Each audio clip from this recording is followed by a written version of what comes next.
আমি আজকে open challenge দিচ্ছি কুষ্টিয়ার বুকে, এটা রেকর্ড হচ্ছে সারা বাংলাদেশে ৫৬,০০০ বর্গ মাইলে আমি যেখানে যাব, কোরআনের পক্ষে যারা আছে, একামতে দিনের পক্ষে যারা, এদেশে আল্লাহর আইন যাদের দ্বারা কায়েম হওয়ার সম্ভাবনা আছে, তাদের পক্ষে আমি রায় চাবো, সিদ্ধান্ত চাবো, ভোট চাবো।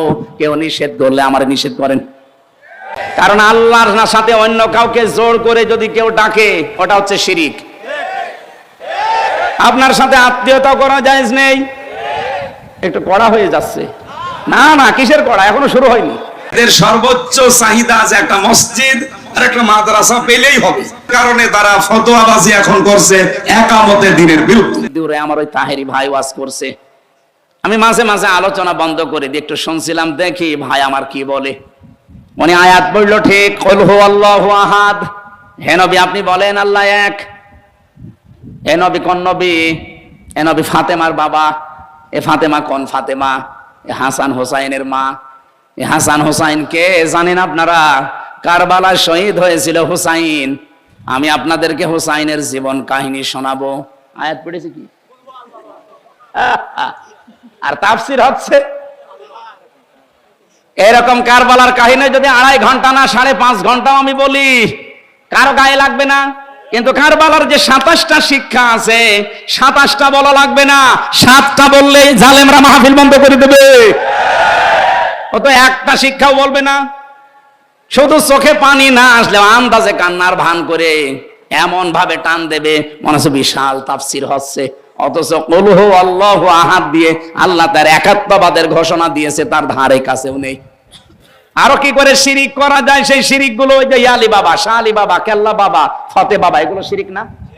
কারণ আল্লাহর সাথে অন্য কাউকে জোর করে যদি কেউ ডাকে ওটা হচ্ছে শিরিক। এই আয়াত হচ্ছে সূরা আরাফের ১৮১ নম্বর আয়াতে আছে। আল্লাহ রাব্বুল আলামিন বলেন, আমি আল্লাহর সাথে অন্য কাউকে জুড়ে দিবা না।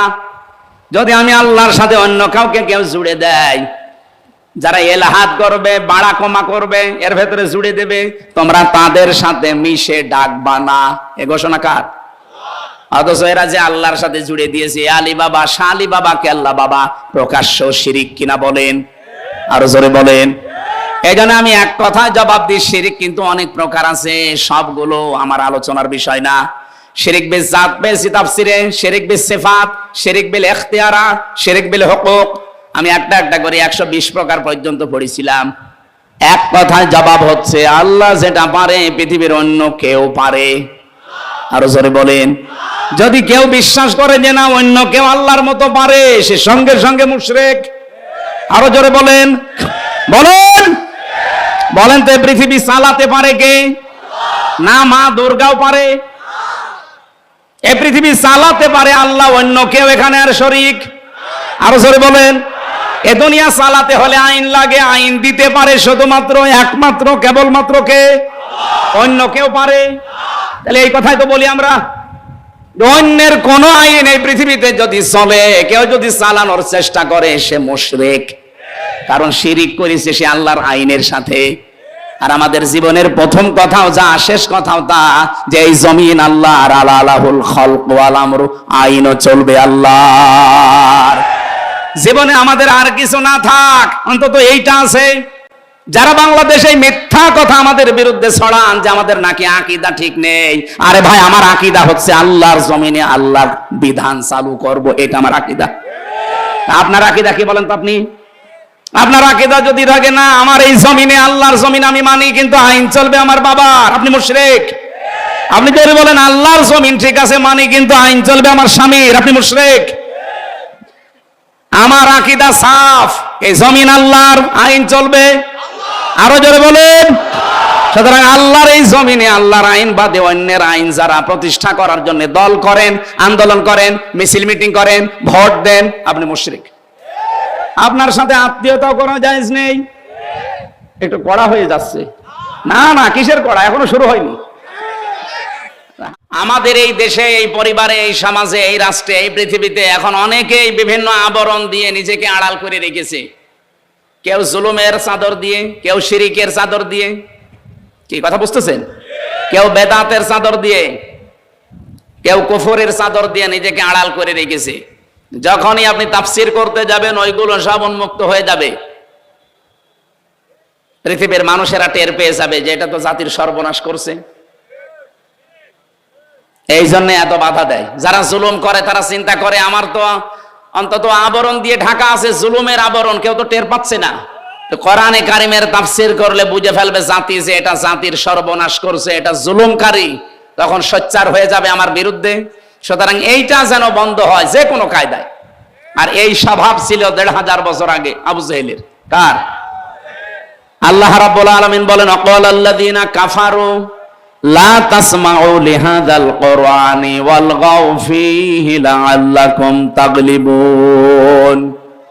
সূরা হামিম সাজদার ২৬ নম্বর আয়াতে আল্লাহ জানিয়েছেন কাফেরেরা এই ফতোয়া দিয়েছিল।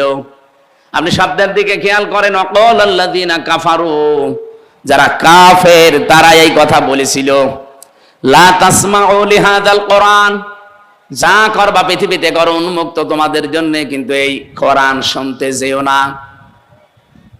মুহাম্মদ যেটা কোরআন দিয়ে বোঝাতে চায় এটা শোনা যাবে না, এটা শুনতেও দেওয়া যাবে না। প্রশ্ন আসতে পারে শোনা যাবে না, শুনতে দেওয়া যাবে না, এই শব্দ কোথায়? এই যে ওয়ালগাউ ফীহি, শুধু শোনা যাবে না এতটুকু না, কেউ যদি শোনার ব্যবস্থা করে হোসেনাবাদ, এটা কি করে বন্ধ করা যায় সেই ব্যবস্থা করা লাগবে। আর আমার মনে হয় আগস্টের ৫ তারিখের আগে হলে এটাও বন্ধ হয়ে যেত। কিভাবে বন্ধ করবেন? হয় ঢোলঢুকি তবলা বাজান, এলাকার পরিবেশ নষ্ট করে দেন, ভীতিপূর্ণ অবস্থান তৈরি করেন, ১৪৪ ধারা জারি করে দেন, অথবা এমন কিছু শর্ত দেন যেন ওরা কোরআনের মাহফিলের আয়োজন না করে। ১৪ রকমের শর্ত এর জন্য আমরা দেখেছিলাম যে অমক হুজুর আসলে হবে না, অমক আলেম নিয়ে আসলে হবে না, এই কথা বলা যাবে না, এই কথা বলা যাবে না। এমনকি আমরা এখনো অনেককে কথা বলতে শুনছি যে কোনো আলেম, কোনো ইমাম, কোনো মাওলানা এই দেশে কারো পক্ষে ভোটও চাইতে পারবে না। আমার মনে হচ্ছে যে উনি মনে হয় মালয়েশিয়া থেকে ডিগ্রি নিয়ে এসেছে। মুফাসসিরে কোরআন, মুজাদ্দিদে জামান, ভারতের কামান, বিশাল আলেম না, স্বামী স্ত্রী দুইজন, কি ফতোয়া দিচ্ছে দেখেছেন?